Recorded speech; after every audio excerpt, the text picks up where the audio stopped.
Olá, boa tarde, paz do Senhor Jesus, tudo bem com você? Que boa tarde, boa noite, bom dia, a hora que você vai ver esta aula.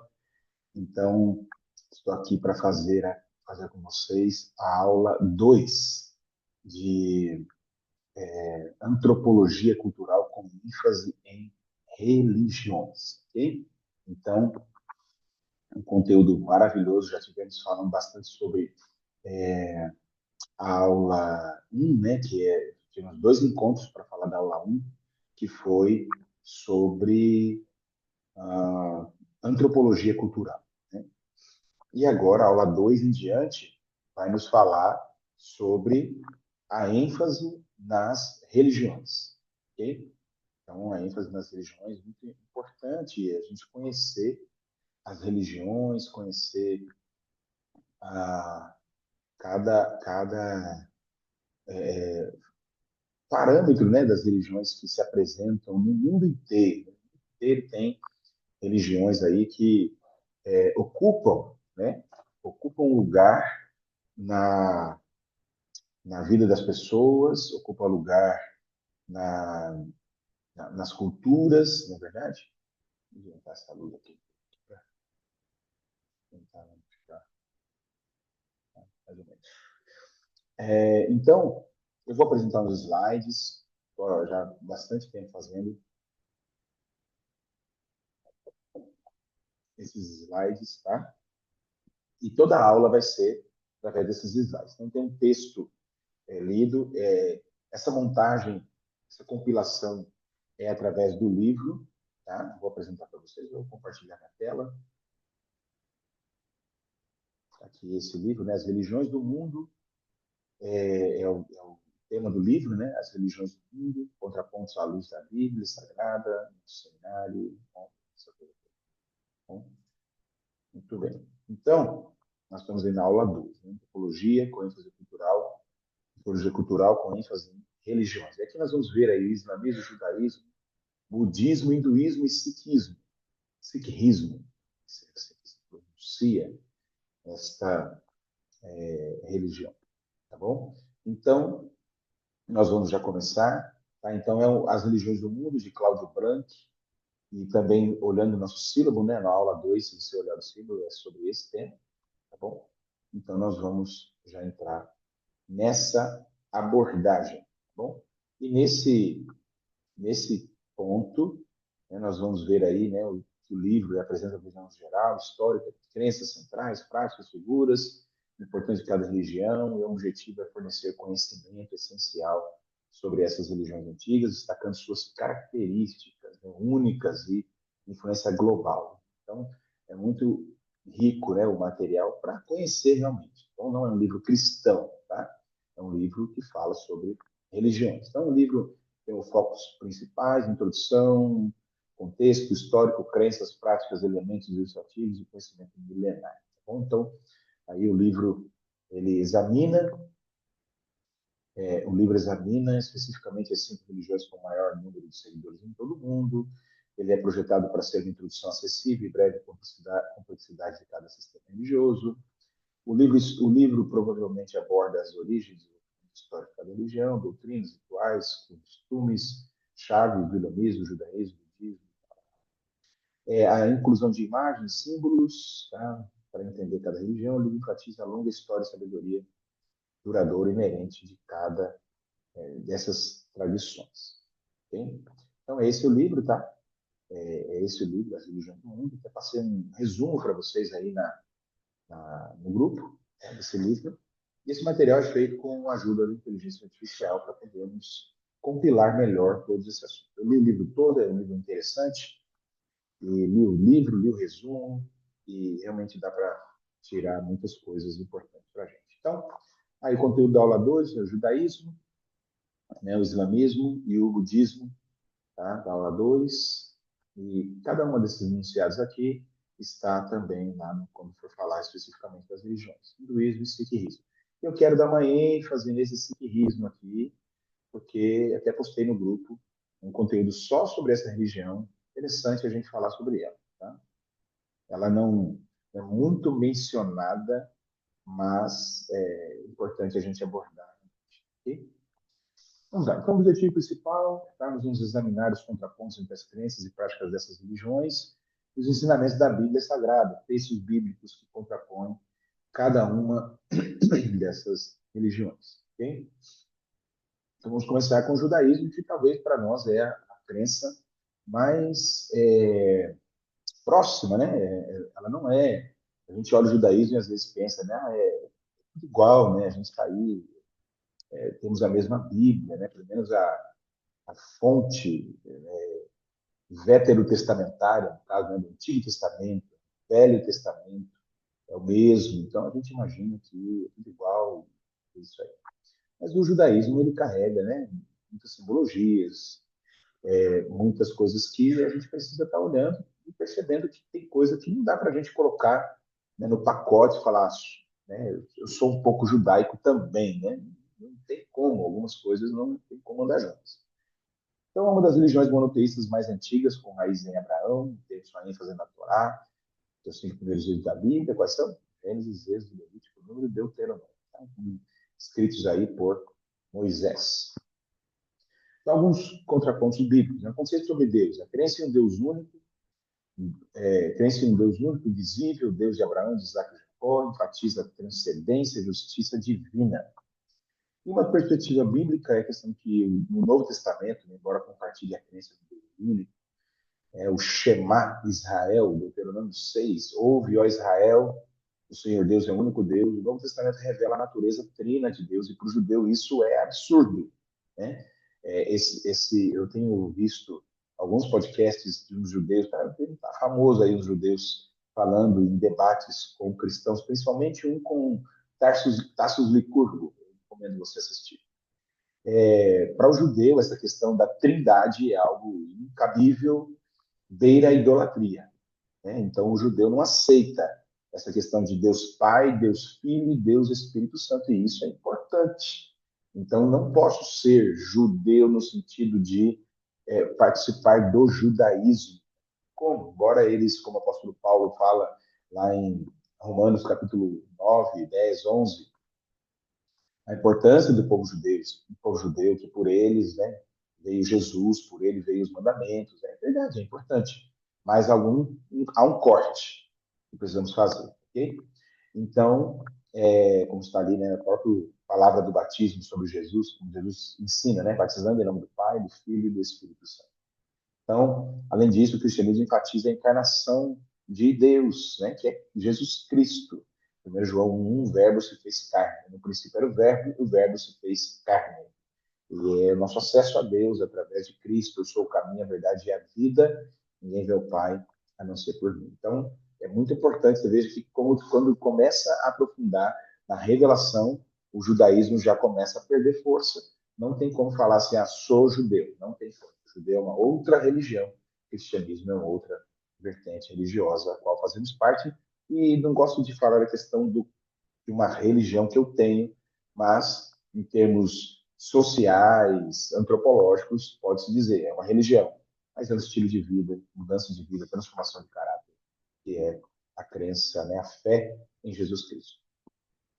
A figura central é o Messias no Antigo Testamento. O Messias virá, né, guarda a chegada de um Messias que proporcionará redenção, tanto política, espiritual, uma renovação ao povo judeu, estabelecimento da terra, paz, né, um reino messiânico, né, é um evento que ainda não aconteceu para eles, mas na versão bíblica, na Bíblia Sagrada, nós cremos que o Messias já veio, o Messias é Jesus Cristo, como está ali na Isaías 53, fala que ele foi traspassado, o ungido de Deus, o Messias, o Cristo de Deus, seria morto, crucificado, traspassado, ele fez a sua expiação, né? Então, não é uma questão de que, estou esperando um outro Messias, o nosso Messias já veio, é Jesus Cristo, o Senhor, né?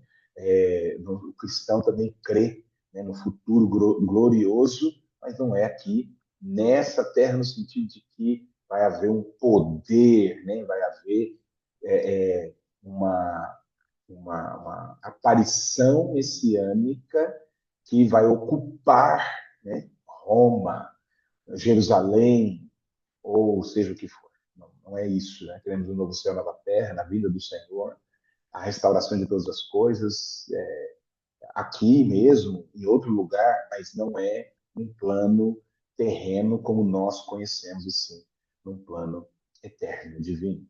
Amém? Salvação para o judeu, né? A justiça é alcançada através da observância da lei, como os nomes aqui, mitzvot, conforme interpretado, ensinado pela tradição rabínica, além da misericórdia divina. Já na visão bíblica, a Bíblia afirma que a salvação não pode ser obtida por meio da obediência à lei. Pela lei, ninguém pode ser justificado. Ah, todos pecaram, né? Estão afastados da glória de Deus. A salvação é um presente gratuito de Deus que se recebe pela fé em Jesus Cristo, em seu sacrifício redentor. Pela graça sois salvos, isso não vem de vós, é dom de Deus. A lei serve para evidenciar o pecado. Romanos 3:20 fala sobre isso. Gálatas também vai dizer que a lei não pode justificar nada, ninguém pode ser justificado pela lei. E sim, a lei apenas aponta o pecado, mas ela não pode salvar. Hein? Escrituras salgadas, escrituras salgadas, não, escrituras sagradas.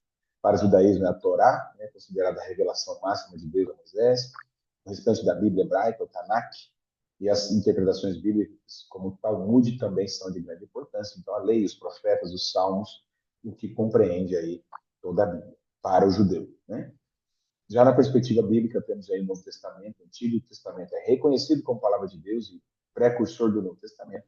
E o Novo Testamento que relata a vida, os ensinamentos, a morte, a ressurreição de Jesus Cristo, bem como os ensinamentos dos apóstolos, é considerada a plena revelação. Então, importante aí é a plena revelação que é dada através de Cristo. Então, Hebreus, capítulo 1, versículo de 1 a 12, fala: havendo Deus outrora falado por muitos modos os profetas e tal, agora nos falou pelo Filho. Amém? Eu vou deixar aqui para poder consultar a Bíblia aqui em tempo real. Mais rápido aqui. Muito bem. Muito bem, amém? Então, está uma foto aqui, né? Um rabino aqui lendo a Torá, né? Dessa forma, né? E aqui a Bíblia Sagrada, tudo isso aqui é para a gente lembrar, né? Imagina, um pergaminho, a gente ainda traz um pergaminho para ler a Bíblia. Isso. Muito bem, vamos lá. O pacto, né? No judaísmo, destaca o pacto de Deus com Abraão, a sua linhagem com o povo escolhido, como o povo escolhido, confirmado pela circuncisão. É muito importante, né? Nós acreditamos nesse pacto, nós cremos nessa aliança abraâmica, nós cremos que Deus fez uma aliança com Abraão e que essa aliança se estendeu a nós e se cumpriu em Jesus Cristo, e por isso se estendeu a nós. Okay? Então, o Novo Testamento introduz o novo pacto, a nova aliança que é estabelecida pelo sangue de Jesus Cristo. Em Lucas 22:20, nós vamos ver já, acessível aos judeus e gentios que creem em Jesus, a circuncisão física é substituída pela circuncisão do coração, realizada pelo Espírito Santo. Todos esses textos são importantes nós lermos, ok? Então, o Senhor Jesus declarou, né, dou a vocês um novo mandamento. Né? Um novo mandamento, não, uma nova aliança, né? Esse é o cálice da nova aliança. Deixa eu ler com vocês aqui. Lucas, poderia colocar o texto, é verdade, aqui também, mas pelo menos fica alguma coisa mais analógica, né? Híbrida, entre digital e analógico. Lucas 22:20. Do mesmo modo, depois da ceia, pegou o cálice, dizendo: Este cálice é a nova aliança no meu sangue, derramado por vocês. Amém? E também, Romanos 2:29. Isso faz com que a aula demore um pouquinho mais, né? Mas tudo bem. Romanos 2:29. Bem sabemos que o juízo de Deus é segundo a verdade contra os que praticam tais coisas, né? Então, a circuncisão, falando aí da circuncisão do Espírito, né? Ele traz essa referência de Romanos 2:29. Colossenses 2:11 e 12. 2, 11 e 12. Nele também vocês foram circuncidados, não com a circuncisão feita por mãos humanas, mas pela remoção do corpo da carne, que é a circuncisão de Cristo, tendo sido sepultados juntamente com ele no batismo, no qual vocês também foram ressuscitados por meio da fé, no poder de Deus que o ressuscitou dentre os mortos. Amém? Então, estávamos mortos no pecado, como diz lá em Romanos, praticam essas coisas, mas agora estamos ressuscitados em Cristo na morte pelo batismo. Amém? Então, nossa nova aliança, né? Representada pelo pão, pelo vinho. Então, muito importante essa diferença. E aí a gente já vai para o islamismo, tá? Aqui nós vamos um pouco mais rápido, né? Só voltando aqui. Então, tá aí o judaísmo, uma perspectiva bíblica a respeito do cristianismo também, da fé em Jesus Cristo, ok? Então, cremos em Abraão, acreditamos que ele é o pai da fé, que Deus fez uma aliança com ele, e essa aliança se cumpriu em Jesus Cristo, e essa aliança por Jesus Cristo chegou até nós. Amém? Então, agora nós vivemos a nova aliança em Cristo Jesus. Nosso Messias já veio, se chama Jesus Cristo, e ele morreu pelos nossos pecados e ressuscitou ao terceiro dia. Não cumprimos nenhum tipo de ritual judaico, porque esses rituais eles estão fadados ao judaísmo no tempo, né, da antiga aliança, que agora mesmo também eles não têm valor nenhum. Até o próprio judeu que pratica alguns rituais nesse tempo não tem valor nenhum, porque toda a salvação, toda a esperança, tudo está em Cristo. Até o judeu precisa de Cristo, precisa de Jesus, precisa reconhecer Jesus Cristo como Senhor da sua vida. Amém? Muito bem. Então vamos aí para o islamismo, okay? Fundado por Mohammed, né, ou Maomé, no século 7, século 7 depois de Cristo, na Arábia, crença em um único Deus, Alá. Né? Agora, já quero dizer que o Alá do islamismo não é o Deus vivo e verdadeiro da Bíblia Sagrada, tanto no judaísmo quanto no cristianismo. Deus Criador. Esse Alá, né, crido pelo muçulmano, pelo Islã, ele não se apresenta o mesmo Deus. Okay? Então, Muhammad, como último profeta, o Alcorão é considerado a palavra literal de Deus. Ele não crê no Pentateuco, não crê no cristianismo, nada disso. Ele acredita também em Abraão, nós vamos ver aqui. Tá? Então, o islamismo ele tem a crença num único Deus, Allah, que é transcendente, todo-poderoso, misericordioso, enfatiza a unidade absoluta de Deus, rejeitando qualquer forma de parceria ou trindade. Também o islamismo não aceita a trindade. Okay? A Bíblia, né, na nossa perspectiva, a Bíblia também afirma a existência de um único Deus, como já vimos ali, Deuteronômio 6,4, deixa eu ler aqui Isaías 45, fala, eu sou o Senhor e fora de mim não há outro. Vamos ver se confere Isaías 45. Isaías 45, versículo 5. Eu sou o Senhor e não há outro além de mim, não há Deus. Eu fingirei mesmo que você não me conheça. Muito bem. Então, no entanto, o cristianismo ensina a doutrina da Trindade, como já falamos, onde Deus em essência, em essência, mas subsiste em três pessoas distintas: Pai, Filho e Espírito Santo. Nós já vimos ali, e Colossenses, 2 Coríntios 13, Colossenses, 2 Coríntios 13, 2 Coríntios 13 é ali a bênção, né? É a bênção. A graça do Senhor Jesus Cristo, o amor de Deus e a comunhão do Espírito estejam com vocês. É a bênção. Né? E o batismo aí também enfatizado, Pai, Filho e Espírito Santo. E João, né, fala sobre a centralidade de Cristo, amém? Então, centralidade de Deus em Cristo Jesus na criação e o verbo que se fez carne, amém? Muito bem. Então, aí já um primeiro contraponto. A figura central do islamismo é Maomé, Muhammad,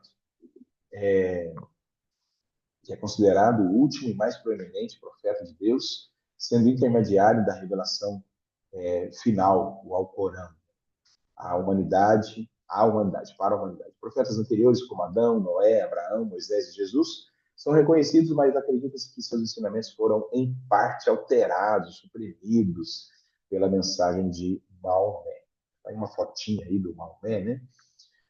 Já na perspectiva bíblica, Jesus Cristo ocupa um papel central na fé cristã, não apenas como profeta, mas como Filho único de Deus, Filho unigênito, o Messias. Deus amou o mundo de tal maneira que deu seu Filho unigênito. É o Messias esperado, o Deus encarnado, cuja morte e ressurreição trazem salvação. A Bíblia menciona outros profetas, mas Jesus detém a posição singular superior. Né? O livro de Hebreus vai falar muito sobre isso. Jesus Cristo é superior a Moisés, superior a Josué, superior a Abraão, superior aos profetas, superior a tudo. Né? Jesus Cristo é superior, supremo em todas as coisas. Inclusive, nós estamos tendo aula na escola bíblica da nossa igreja sobre a supremacia de Cristo, baseado no livro de Hebreus. Escrituras sagradas para o Islã, aí o Alcorão, né, o livro sagrado do Alcorão, é visto como palavra final, literal de Deus, sendo considerado imutável e infalível. As escrituras anteriores, como a Torá e os evangelhos, são percebidos como tendo sofrido corrupção. Olha, não, a Torá ou os evangelhos, isso aí tudo aí foi uma coisa estranha aí que fizeram. Não, o certo é o Alcorão, né, para o Islã. Os cristãos enxergam já a Bíblia como palavra de Deus inspirada. Toda palavra inspirada por Deus, divinamente inspirada, útil para o ensinamento, para a correção, para a educação na justiça, como está em 2 Timóteo 3,16, que abrange tanto o Antigo como o Novo Testamento, como textos autoritários, nós temos a autoridade da Bíblia. Embora reconheça a relevância dos livros do Antigo Testamento, que são parcialmente compartilhados com o judaísmo, acreditam que o Novo Testamento revela a totalidade da revelação divina por meio de Jesus Cristo. Bem? Então é importante sempre trazer aqui esse contraponto. Eu já cheguei a ler alguns versículos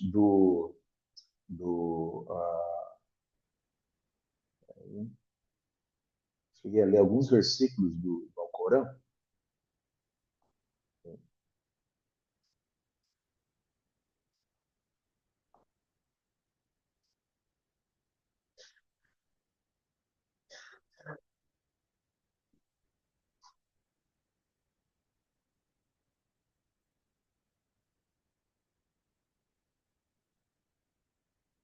Somente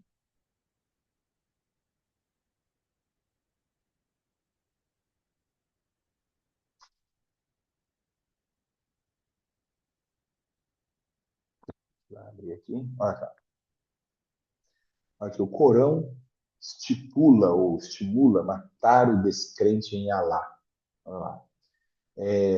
O Alcorão, né, derivado de Al-Qur'an, ou Corão, de forma considerada errada por os linguistas, é o livro sagrado do Islã. O Alcorão seria a palavra íntegra de Deus, Alá, revelada a Maomé, ao profeta Maomé, ao longo de 23 anos. Tá? O Corão é uma letra recitação. O Corão está organizado em 114 capítulos, denominados suras. Cada sura é subdividida em versículos. O número de versículos são 6.536. Então, o Corão justifica que os muçulmanos matem os infiéis, os descrentes em Alá, Deus, pois a incredulidade é pior que o ato de assassinar. Tá? Lê-se na Sura 2, o destaque negrito de quem está colocando aqui. Eu estou no site Filosofar. Olha lá. Sura 2, versículo 191. Matai-os onde quer que os encontreis, e expulsai-os de onde os tenha expulsado. Tá? A oposição à vossa fé é mais grave que matar. Não luteis contra eles junto à mesquita inviolável, se eles não o fazem. Mas se vos atacam, matai-os. Esta é a recompensa dos incrédulos. É justo classificar o Islã como uma religião de paz quando preconiza matar os associadores? Isto é, os cristãos que associam a Deus, a Maria, ou está falando aqui até de cristãos católicos também, ou outros politeístas que adoram outro Deus, além de Alá, né? Então, e aí, quando tenham passado os meses invioláveis, matai os associadores onde quer que os acheis. Ok? Então, ele fala capturais, tá? Onde quer que os acheis, sitiais. Então, tudo aqui é uma situação que não dá para falar. Isso aqui tem algo de Deus nisso. Só um minuto. Fala assim. O papai está gravando uma aula, tá? Eu dei pausa aqui, vou retornar. Muito bem. Então, retomando. Então, realmente, não dá para dizer, né, que o Corão, o Alcorão, é um livro do bem, ou de Deus. Né? Não, de jeito nenhum. É uma distorção horrorosa da palavra de Deus. Tá? Então, aqui um texto do apóstolo Paulo, que uma maneira bem bacana que eu encontrei para exemplificar em Gálatas 1:8, né? Mas ainda que nós, ou mesmo um anjo vindo do céu, vos pregue o evangelho que vai além do que vos temos pregado, seja anátema.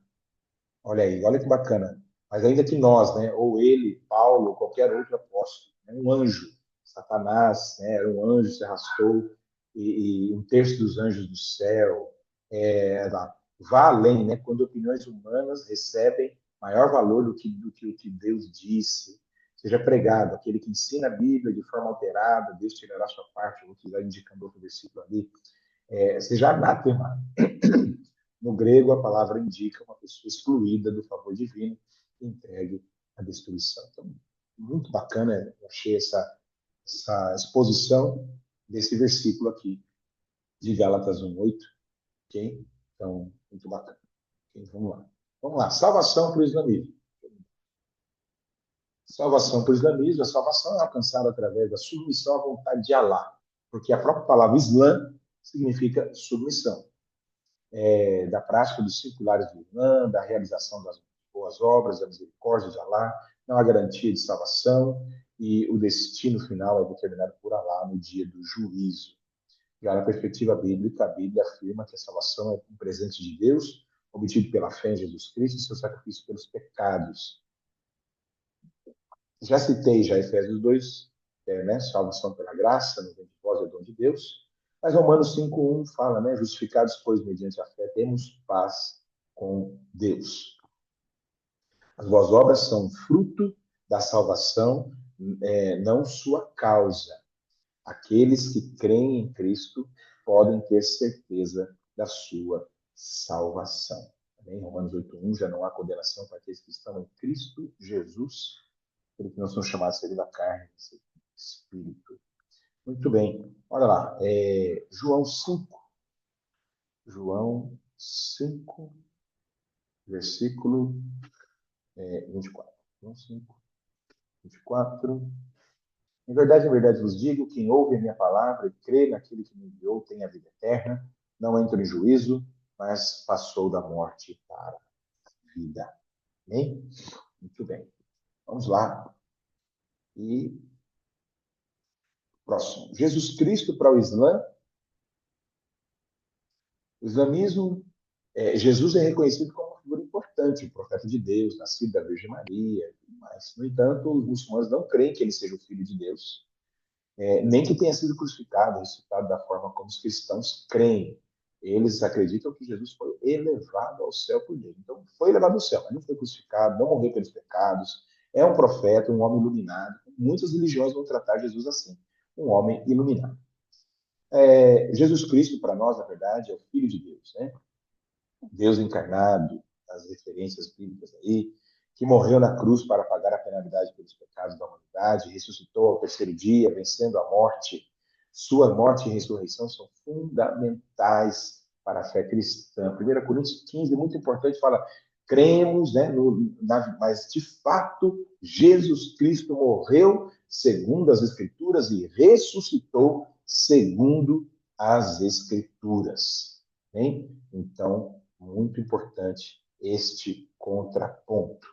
Tá? Um versículo aqui para nós finalizarmos essa parte, né? Olha, nenhum outro há salvação, porque também debaixo do céu nenhum outro nome há dado entre os homens pelo qual devamos, ou importa que sejamos salvos. Então, muito importante nós frisarmos isso, olhando para esta, esse, esse, essa religião, né? Muito bem, nós vamos entrar aqui no hinduísmo, deixa eu parar aqui o compartilhamento um pouco. Então, olha só, falamos sobre o judaísmo e sobre o islamismo. Agora vamos falar sobre o hinduísmo, né? O hinduísmo é interessante, a gente vai olhar que é só Deus mesmo para ajudar as pessoas, né, que creem em cada coisa, só a graça de Deus. Mas olha, há muita gente, né, nesse tempo buscando muitas religiões. Nós vamos ver aqui nesse estudo que as religiões, as pessoas têm buscado muito e nós precisamos ter uma resposta. Vamos ler o versículo desta matéria. O versículo-chave desta matéria é 1 Pedro, 1 Pedro 3,15. Vai lembrar? Vamos lá? Vamos lembrar? Pelo contrário, santifiquem a Cristo como Senhor no seu coração, estando sempre preparados para responder a todo aquele que pedir razão da esperança que há em vós, ou a esperança que vocês têm. Então, precisamos ter, né, estar prontos, preparados essa palavra, né, para a palavra apologética, estarmos prontos para responder à razão da nossa esperança. Vamos lá, vamos continuar. Eu vou compartilhar mais uma vez. Deixa eu ver aqui. Eu quero ver se tem uma maneira de compartilhar melhor. Deixa eu ver aqui assim. Deixa eu ver se fica bom assim.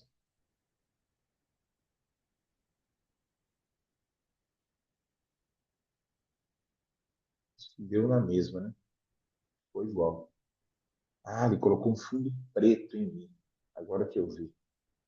Deixa eu ver. Outro modelo de compartilhamento. Aqui, ó, isso aqui. Ah, isso aqui. Acho que vai ser legal. Deixa eu melhorar esse aqui só para não. Vocês podem. Pronto. Deu na mesma. Eu não quero assim. Podia ter testado antes, né, pastor? Mas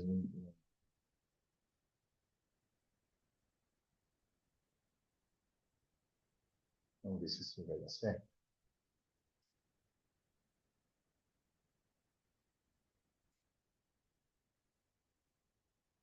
Acho que deu na mesma.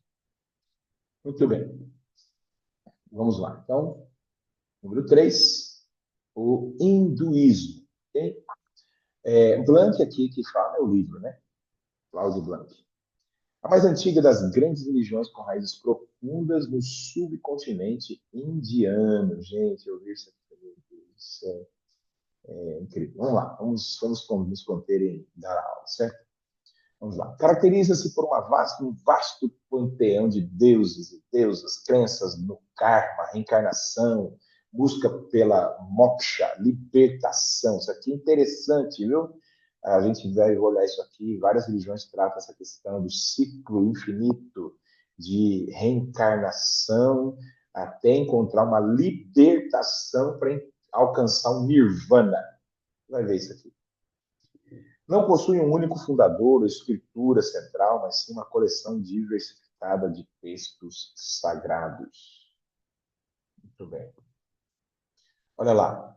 Principais contrapontos. Né? O hinduísmo cresce em um ser supremo, Brahman, ou Brahma, aparece como Brahma também nela, que se manifesta em múltiplas divindades, politeísmo funcional ou enoteísmo, como Brahma, o Criador, Vishnu, preservador, ou Shiva. Agora, esse nominho aqui, Brahma, o que é o nome disso aqui? Cerveja. Qual era o símbolo, a forma simbólica que a Brahma se apresentava, ou se apresenta, né? A número um, que é o Brahma, o deus número um do hinduísmo. Ah, você não sabia, né? Pois é, eu já sabia já disso, mas atualizei aqui o conhecimento para compartilhar com vocês. Então, você vê como na nossa cultura várias coisas vão sendo inseridas, a gente nem percebe. Quando estamos adorando um Deus, estamos, né? Pessoal que bebe cerveja, eu não bebo, mas pessoal que bebe cerveja aí está adorando um Deus hindu e não está sabendo. Esse Shiva, destruidor, transformador, além de inúmeras outras deuses, avatares e tudo mais. Na perspectiva bíblica, o cristianismo é estritamente monoteísta, crendo em um único Deus vivo e verdadeiro. Tá? 1 Timóteo, quero frisar aqui, 1 Timóteo 2,5, que ele é o. Né, não há nenhum outro mediador entre Deus e os homens, Jesus Cristo, homem. A Bíblia condena a adoração de outros deuses e ídolos, está lá nos 10 mandamentos, embora reconheça a existência de seres espirituais, anjos e demônios, apenas Deus é digno de adoração. Lançar a mão aqui de um texto sagrado, o apóstolo Paulo vai falar lá em 1 Coríntios, capítulo 8, capítulo 10, que por trás do ídolo tem um demônio. Então, o que essas pessoas estão adorando são Cristo. Muito bem. Figura central no hinduísmo não possui um fundador como outras religiões. Figuras como gurus, rishis, que são sábios e líderes espirituais, são importantes. As escrituras são consideradas de origem divina ou inspirada. Avatares de Vishnu, como Krishna e Rama, são figuras centrais para muitas tradições. Tá?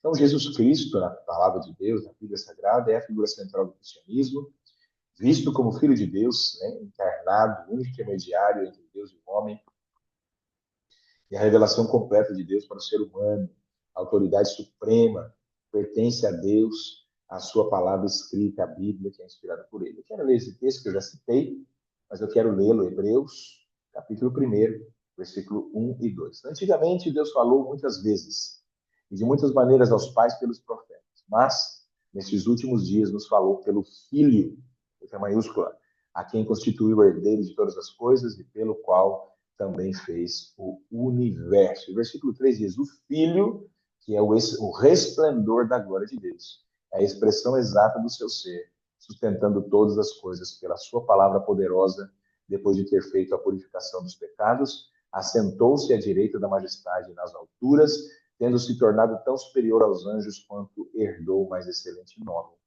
do que eles. Glória a Deus, né? Então é isso aí. Vamos lá. Salvação no hinduísmo. O hinduísmo, né, a busca principal é pela moksha, tá? O que é isso? É a libertação do ciclo de samsara. Nós vamos olhar já já isso, tá?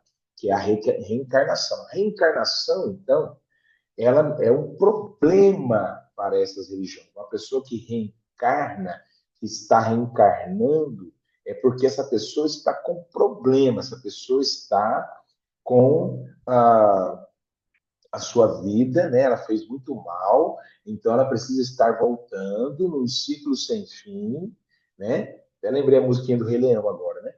Um ciclo sem fim para para purgar, para expiar o seu pecado. Né? Quando ela então é liberta, né? Da moksha, quando ela sai do processo de reencarnação, ela não vai, ela vai encontrar o seu nirvana. Uau! Muito bem, os caminhos para a moksha incluem o karma, yoga, olha aí a yoga entrou aqui em cena, o jnana, yoga conhecimento, e o bhakti, yoga, devoção a uma divindade. Então, quem faz yoga vai encontrar com algumas coisas como essa, e é, na verdade, o hinduísmo aí controlando a vida dessas pessoas. E cristãos que falam assim que yoga é muito bom. Tá? Muito bem. Vamos lá. Perspectiva bíblica. A salvação no cristianismo é a redenção do pecado, a reconciliação com Deus, alcançada pela graça, mediante a fé em Jesus Cristo e em seu sacrifício na cruz. A vida eterna é um dom de Deus para aqueles que creem em Jesus Cristo. Já citamos aí tanto Efésios como João, mas agora eu quero ler Efésios com vocês, tá? Efésios 2, de 8 a 10. Pela graça, vocês são salvos, mediante a fé. Isso não vem de vocês, é dom de Deus. Estou lendo na versão NAA. Não de obras para que ninguém se glorie, pois somos feitura dele, criados em Cristo Jesus para as boas obras das quais Deus de antemão preparou para que andássemos nelas. Amém? Muito bem. Passando. Vamos lá. Escritura para o hinduísmo. Então, possui uma vasta coleção de escrituras, os Vedas, Upanishads, acho que é assim se fala, Puranas, Mahabharata. A melhor coisa para barata está amarrada, né? Mahabharata. Ou é alguma coisa mais barata? Brincadeira? Esquece. Contém a Bhagavad Gita e o Ramayana. Nem todos os textos são considerados igualmente autoritários, né? Tudo que está escrito que eles consideram como sendo autoridade para o hinduísmo. Né? Mas no cristianismo, a Bíblia, tanto o Antigo como o Novo Testamento, é a nossa regra central de fé e prática inspirada por Deus, amém? Como já vimos aí, 2 Timóteo 3, 16 e 17, toda a escritura é inspirada por Deus e útil para a correção, educação na justiça, para que o homem seja perfeito e habilitado para toda boa obra. Hein? Muito bem. E aí, olha só, o hinduísmo tem a questão aí do karma, a reencarnação. O hinduísmo, crença fundamental de que as ações de uma pessoa, tá? Que é o karma, determinam o seu destino em vidas futuras através do ciclo da reencarnação, que é a chamada samsara. Tá? Perspectiva bíblica. O cristianismo ensina que cada pessoa vive uma única vez, né, uma única vida terrena, seguida pelo julgamento e pela eternidade. Hebreus 9, 27, nós vamos ler já já esse texto. O destino eterno é determinado pela fé em Jesus Cristo. Embora a Bíblia fale sobre semear e colher, Gálatas 6, 7, isso se refere às consequências das ações nesta vida, não a múltiplas vidas. Okay? Então, nós cremos na vida, né, na terrena, é aqui que todas as coisas são feitas, decisões são tomadas, colheitas são recebidas e nada para o futuro no sentido de que eu vou reencarnar para uma vida futura, para purgar o meu pecado, até porque Jesus Cristo já morreu pelos nossos pecados. Hein? Olha aí, então aqui eu mostro para vocês a samsara, o ciclo da reencarnação. No topo aqui você tem o demônio aqui, da samsara, o Deus da morte, né, da reencarnação. E aí, né, olha, você tem vários detalhes aqui, esta imagem, ok? Então, tá aí, né, a vida, a pessoa vai indo, vai reencarnando e vai ficando presa aqui dentro, ó. Ela está presa aqui dentro, nesse ciclo, até que ela alcance o nirvana, até que ela saia desse ciclo e possa, então, ter uma vida feliz num paraíso, uma aura divina, né? Que não mais precisa estar voltando, né? Para reencarnar, para alcançar o perdão, a reconciliação. Okay? Então, tá aí uma coisa que talvez você não conhecia, eu mesmo não conhecia, sobre essa samsara. Nada sã, essa Sara. Mas olha um texto aí para nós lermos, importantíssimo, tá? Hebreus 9, 24 a 28, porque Cristo não entrou em santuário feito por mãos humanas, eu estou frisando aqui alguns versículos, figura do verdadeiro santuário, porém no próprio céu, para comparecer agora por nós diante de Deus. Ele não entrou para oferecer a si mesmo muitas vezes, ficou reencarnando, como o sumo sacerdote entra todos os anos no Santo dos Santos com sangue alheio. Se fosse assim, ele precisaria ter sofrido muitas vezes desde a fundação do mundo. Agora, porém, ao chegar o fim dos tempos, ele se manifestou uma vez por todas para aniquilar o pecado por meio do sacrifício de si mesmo. Assim como o homem está ordenado morrer apenas uma vez, vindo depois disso o juízo. Assim também Cristo, tendo se oferecido uma vez por todas para tirar os pecados de muitos, aparecerá a segunda vez, não para tirar os pecados, mas para salvar aqueles que esperam por ele. Hebreus 9, 24 a 28. Bem, então vimos aí sobre o hinduísmo, tá? Muito bem. Agora nós temos aí esta crença que eu postei para vocês, o sikhismo. Espero que vocês vejam aquele slide, né?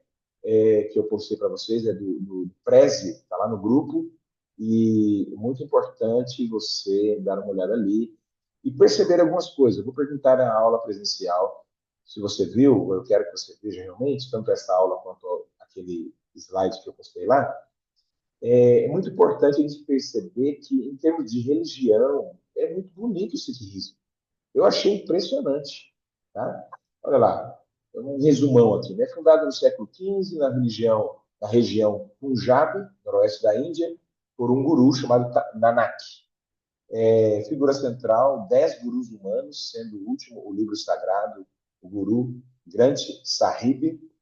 Crenças principais, crenças de um único Deus, é uma religião monoteísta, o Arreguru, na igualdade de toda a humanidade, na importância do serviço altruísta, Seva, na busca pela justiça e na conduta ética, rejeita o sistema de castas, rejeita a idolatria e rejeita rituais vazios. Olha que coisa bacana. Escritura. O Guru Granth Sahib é considerado a autoridade máxima, o Guru eterno para os Sikhs. É assim que Sikhs, que os seguidores do Sikhismo são chamados. Tá? Prática, oração, Naan, Japna, serviço comunitário, que é a Seva, congregação, que é a Sangat, e partilha, Langar, refeição comunitária gratuita. Então, olha que escopo assim, bacana de uma religião bem legal, né? Vamos ver como é que ela é legal.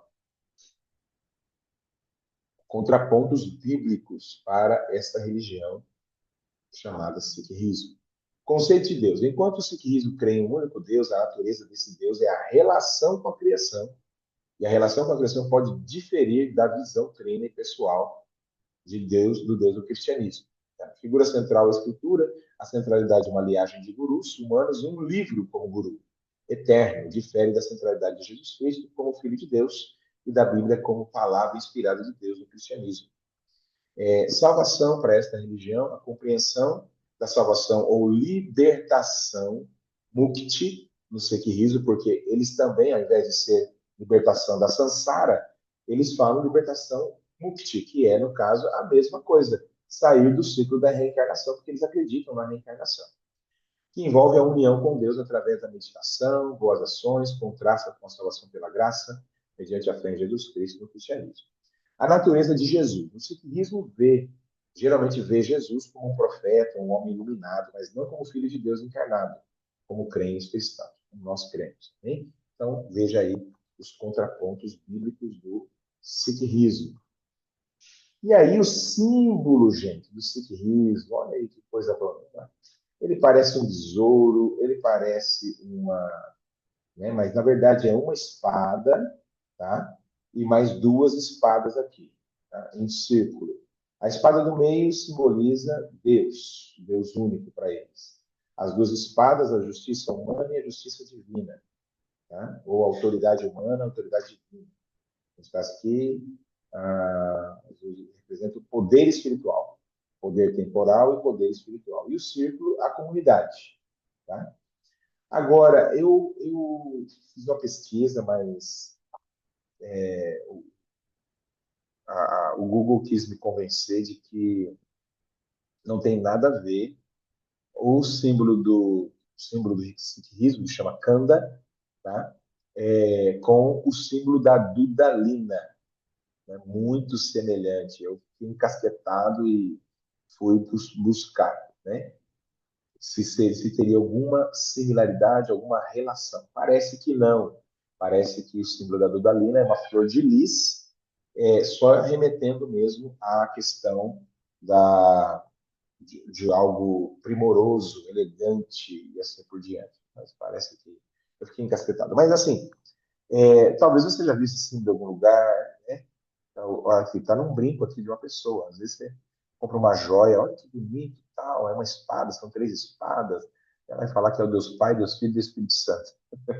Não, não. É o símbolo da religião, o sikhismo. Ok? Muito bem. Então, aqui, resumindo e prevenindo. Todo aquele que nega o filho, tá? Aqui o texto para você ler é de 2, de 18 a 29. Eu estou lendo aqui do 23 em diante. Ok? Todo aquele que nega o Filho, esse não tem o Pai. E aquele que confessa o Filho tem igualmente o Pai. Permaneça em vocês o que vocês ouviram desde o princípio. Se o que vocês ouviram desde o princípio permanecer em vocês, também vocês permanecerão no Filho e no Pai. E esta é a promessa que ele nos fez, a vida eterna. Isso que acabo de escrever para vocês é a respeito dos que estão tentando enganá-los. Quanto a vocês, a unção que vocês que receberam dele permanece em vocês. E não precisam que alguém os ensine.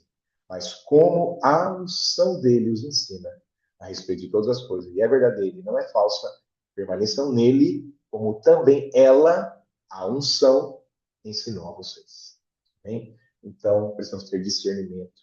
E o próprio Espírito nos dá esse discernimento. Ok? Muito bem. Então, essa foi a aula 2. Nós vamos entrar aí na aula 3, falando sobre taoísmo, shintoísmo, confucionismo. E aqui vai falar, falta aqui o budismo. Tá? E nós vamos entrar aqui também falando sobre o budismo. Tá bom? Então, até já. Até mais na próxima aula. Deixa eu tirar aqui o compartilhamento. Na próxima aula, falaremos então sobre esses mais 4 religiões aí. Ok? E à noite vamos falar ainda sobre outras coisinhas. Amanhã à noite. Então, eu vou terminar aqui. Tá bom? Deus abençoe a sua vida. Espero que esse conteúdo tenha te, como é que eu posso dizer? Enriquecido, né? Sobre essas religiões. E nos vemos já já na próxima aula. Deus abençoe. Diga assim para Jesus. Tchau.